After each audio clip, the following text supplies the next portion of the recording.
So I grew up in Hadnam in Buckinghamshire with my mum, my dad, my brother and my sister. My parents did get divorced when I was 14, but I had a normal childhood. We went on holidays to the south of France. We never went without. So I did the 11 plus because obviously in Buckinghamshire we do the 11 plus, and I passed that. I remember being really proud that I got the highest score of the girl in my school. And so I went to an all-girls grammar school in Aylesbury, Buckinghamshire.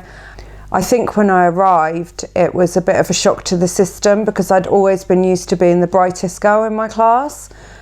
And when I arrived, there were lots of bright girls there. And I think I suppose my pride took a bit of a dent, that I'd thought quite highly of myself and my intellect. And when I arrived there were lots of clever girls. So when I was, I suppose probably about 12, I'd been invited to a birthday party, one of the girls at the grammar school. I ended up outside that birthday party in a park drinking Bacardi. And I remember I can't have been very old. Me and my sister still had bunk beds, and I went home and I was quite violently unwell. And I thought, well, that wasn't very good. But after that, it seemed that there was this thing in my head. Next time I go out, I might just go out and get drunk again. And so I didn't know that at the time, that was the start of this. But I remember my dad would always say, Jessica and alcohol don't mix. And proved to be quite right.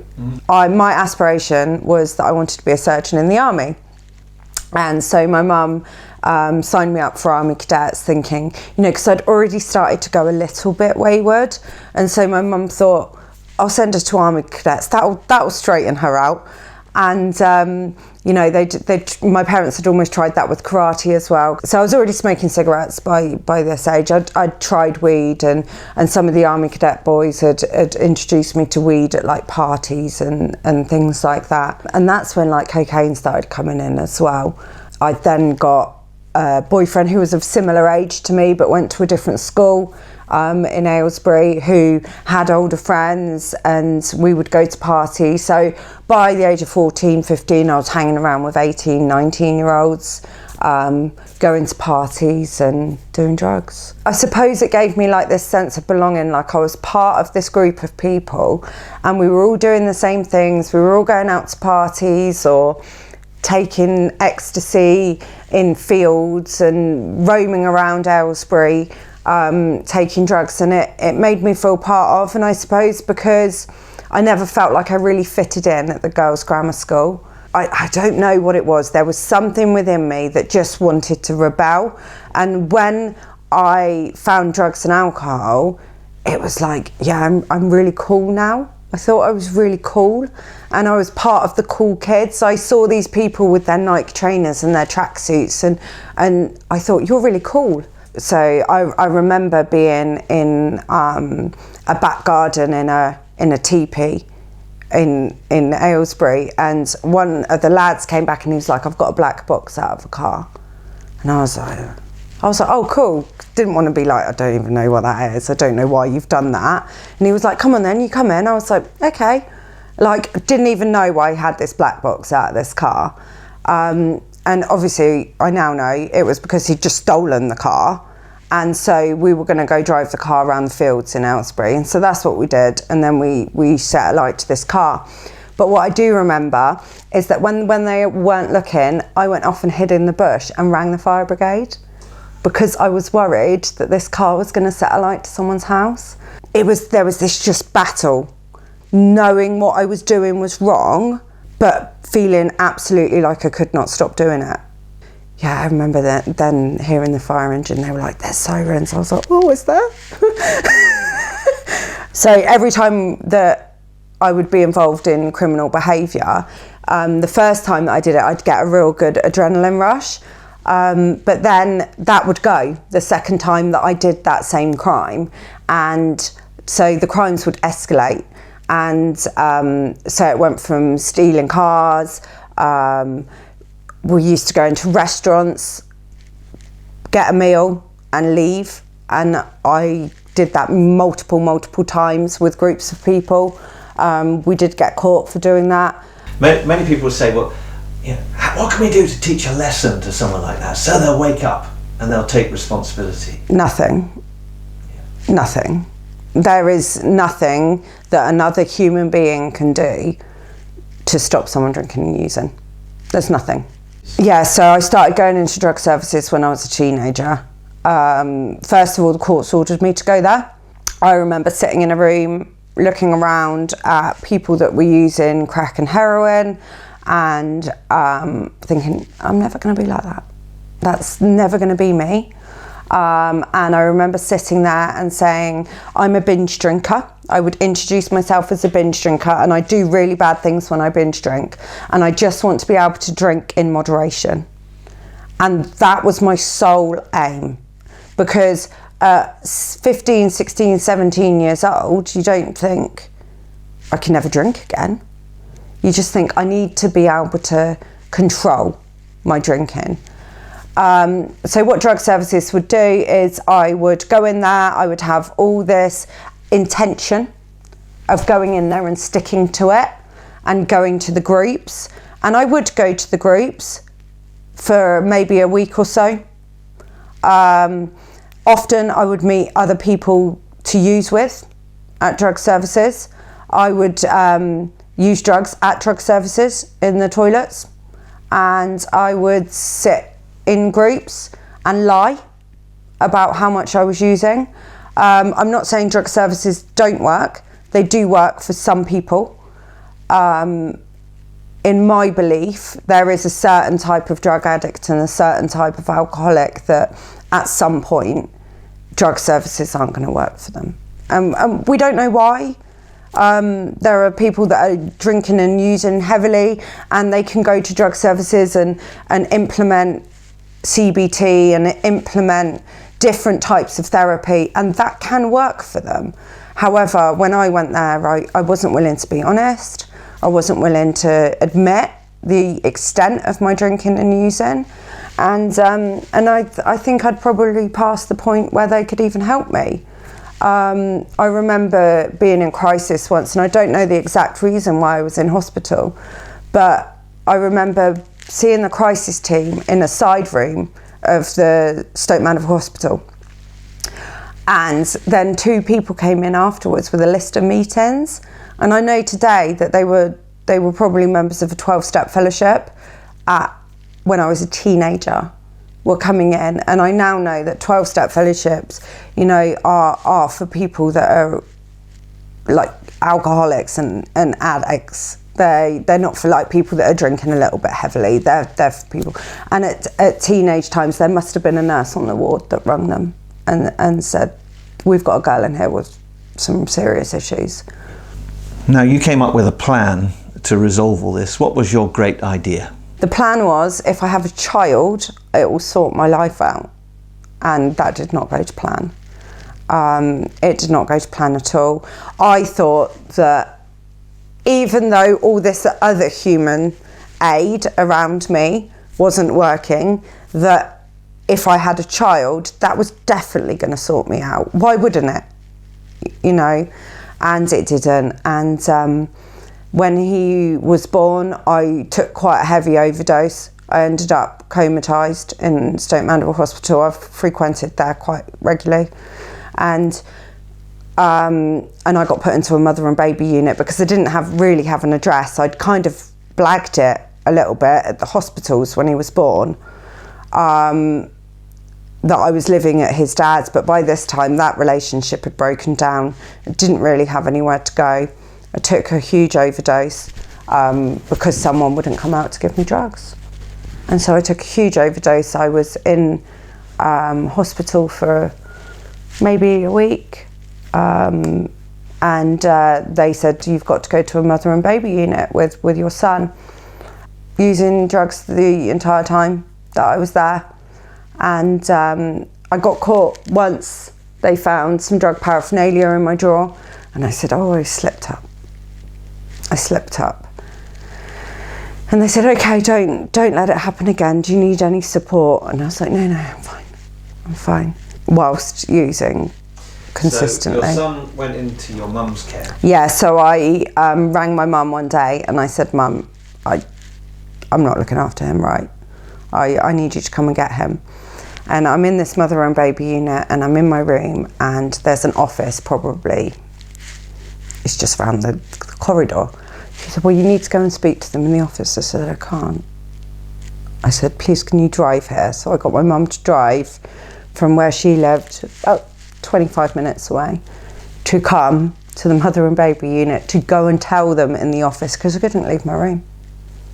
Because I was so paranoid, I was so in psychosis, I could not leave my room.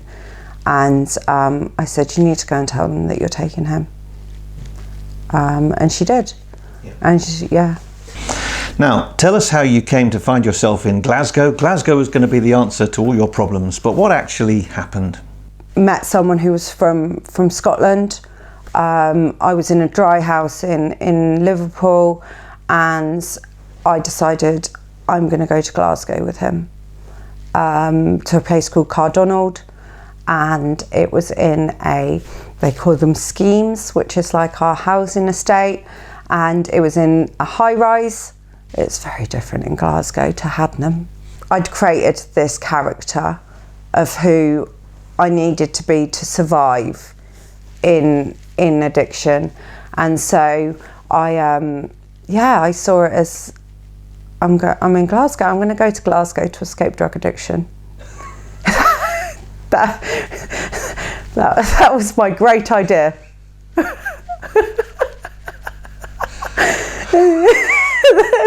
Bit like people go to a cake shop to avoid obesity. Yes, exactly.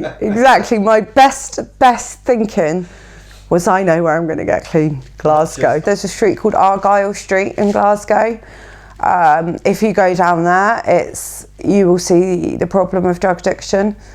There were many violent episodes between me and this guy. Police removing me from the high rise, putting me in B&Bs all over Glasgow. Trips to the Royal Infirmary. I was also at the Queen Elizabeth. Glasgow, I've got a completely different way of dealing with drug addiction than England, completely different. So I would ring, say that I was going to have a seizure, which I genuinely was. If I was going to stop drinking, I would go into alcoholic seizure. They send a taxi to pick you up and take you to the hospital. You then sit in the A&E waiting room, and it's basically sit there, see who starts to go into seizure first, and that's who gets seen. And you would sit in this waiting room, and the one that went downhill the fastest would get seen first. And so I was on alcohol detox wards in Glasgow. I remember coming round once and thinking, I don't even know where I am. And it seemed like it was in a World War movie. It was metal beds, and there were people that had to have their legs removed through drug addiction, just absolute. And I would go in, I would get about 3 days into my alcohol detox. The standard alcohol detox is usually about 5 days. I would get about 3 days in, I'd feel better, and I'd leave and I'd go buy a bottle of vodka. So I'd gone back up to Glasgow after going to the 12-step fellowship in Wallingford, said I'm going to be okay, and got into another violent altercation whilst up there. This time the guy was removed from the flat. They told me I needed to leave the flat and that I wasn't to come back. And I got the train from Cardonald to Glasgow Central Station. On the way, I'm trying to find flights from Glasgow to Luton, hoping that my mum will come pick me up. And as I'm going into the train station, I saw London Euston, and for some reason I just walked to the ticket booth, and I believe God stepped in at this point, and I bought the ticket, and I came back to Oxford. Obviously God had stepped in at that moment, removed me from Glasgow. By the time I'd got back to Oxford, I think, I know, I'll ring up my ex-drug dealer boyfriend. And so I went there instead of going to see my mum, who I'd frantically been begging to come and collect me. And so then ignored her for a couple of days. And then I was in this flat in Oxford, and I'd met someone at a 12-step fellowship meeting. And I rang them and I said, I'm in this area of Oxford. do you know of a meeting? And they said, yeah, I'll come pick you up. There's a meeting tonight round the corner. So I went there, and then I'd gone to that meeting, and afterwards they said, where am I taking you? I said, I don't know. I really don't know where to go. And I rang my mum and I said, please, can I just come back? And she said, I'm going to put you somewhere for 2 nights, and whatever you do after that, you do, but you're not to come near your son, and you need to stay away from me. And so she put me up in this Airbnb, and I'd been in contact with people in 12-step fellowship, and they gave me some guidance on where I could go. And I went to Crisis, which is a homeless charity in Oxford, and I met a lovely lady, and all these things happened that I didn't realise needed to happen. Like, they all needed to all happen for it to all work out. And I got put into a women's hostel after staying in a B&B for a bit that the homeless charity put me up in. And I moved into that women's hostel. There were still people using and drinking in there. And I moved in, and when I moved in, I think I was 14 days sober. And they took a chance on me there. And I haven't drank on you since. So then I'd been going to 12-step meetings regularly. I'd done the 12 steps, and I was helping other women through the 12 steps. I saw people within those 12-step meetings that said that they had a relationship with God.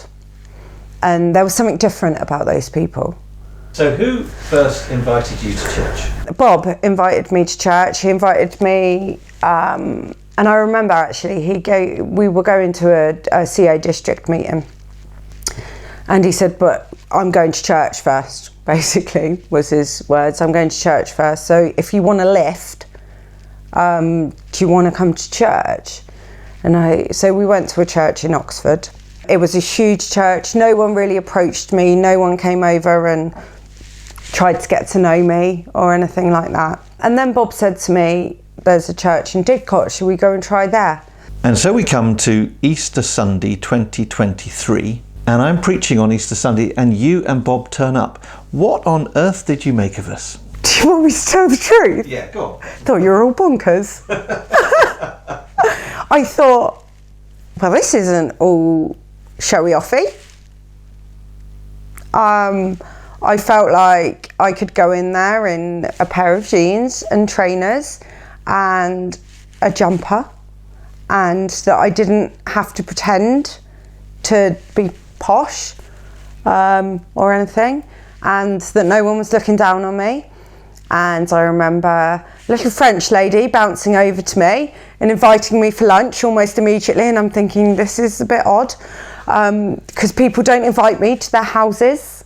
And I heard the story of Saul's conversion to Paul on the road to Damascus, and I thought, wow, he didn't have a very great past. He wasn't the nicest of men, and yet he was saved.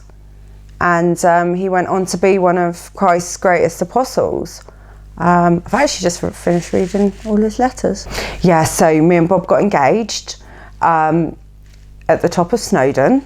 I'm not a mountain climber, but it was lovely. It was cold.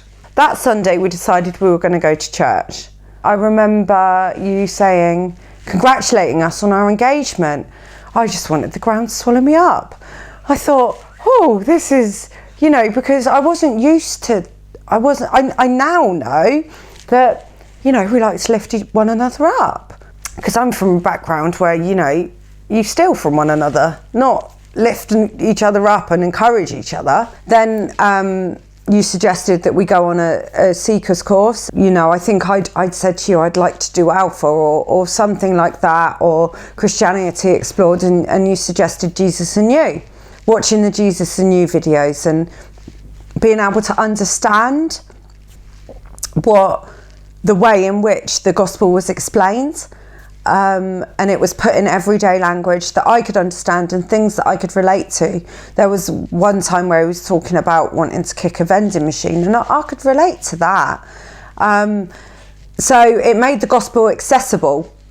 It made it really accessible for me. And I remember after each session going to the side of my bed after and praying to be able to accept the truths of Jesus and to actually be able to believe in Jesus. Because by that point, I was like, but this doesn't make sense. In my secular taught brain, that is taught the theory of evolution, that is taught the Big Bang, that is taught these things and read National Geographic as a child, it didn't make sense. And I wanted to intellectualise it, and I really wanted to pick it apart. And in fact, I think I probably did the course to try and pick holes.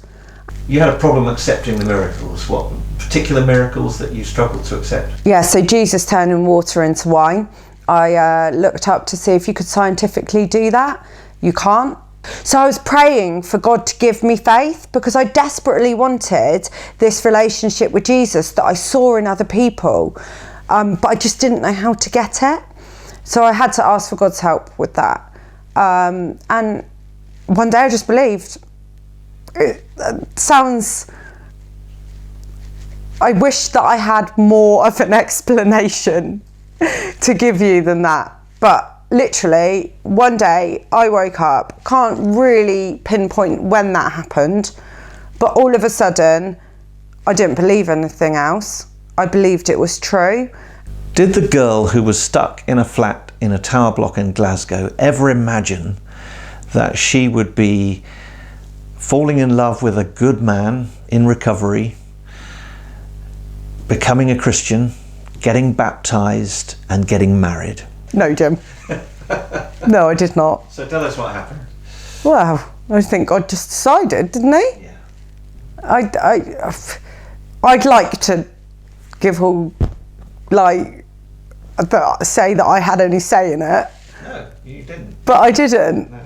I didn't. And did I sit on a deflated mattress in a Glasgow high-rise and think, yeah, I'm going to get married and I'm going to get baptised and I'm going to be 4 years clean and sober? Absolutely not. I don't think I'd lost all hope, but I didn't know where that hope was going to come from. Yeah.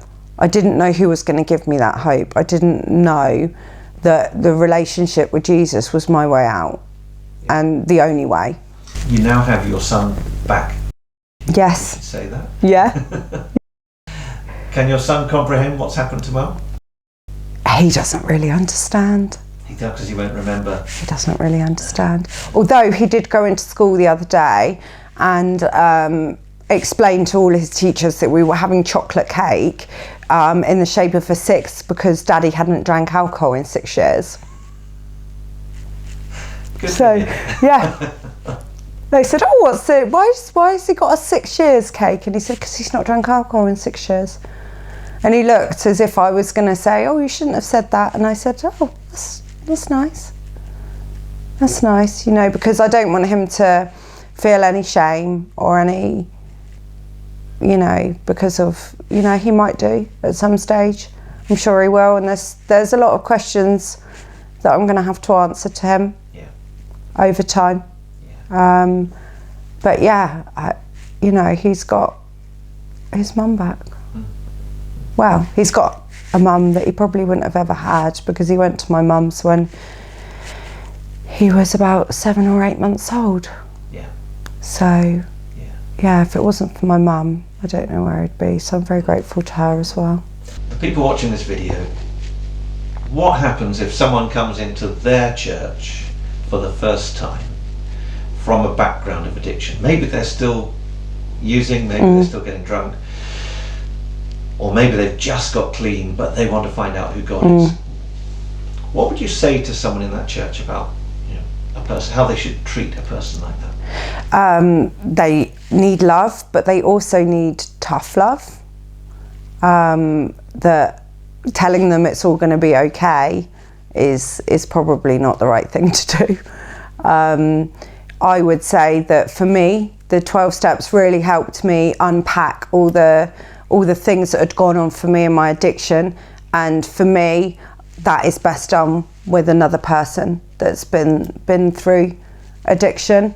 So I would say that the 12 steps are a good way to unpack all that baggage that they're carrying around, because without doing that, there isn't much room for anything else when you're carrying around a lot of that, and it helps them look at their sinful nature without them even knowing it. Right. Yeah. And then the next step is to come to a church that is teaching the gospel clearly. Yeah, and they'll be hungry for it. So teach them, give them lots of information. Addicts like more and more.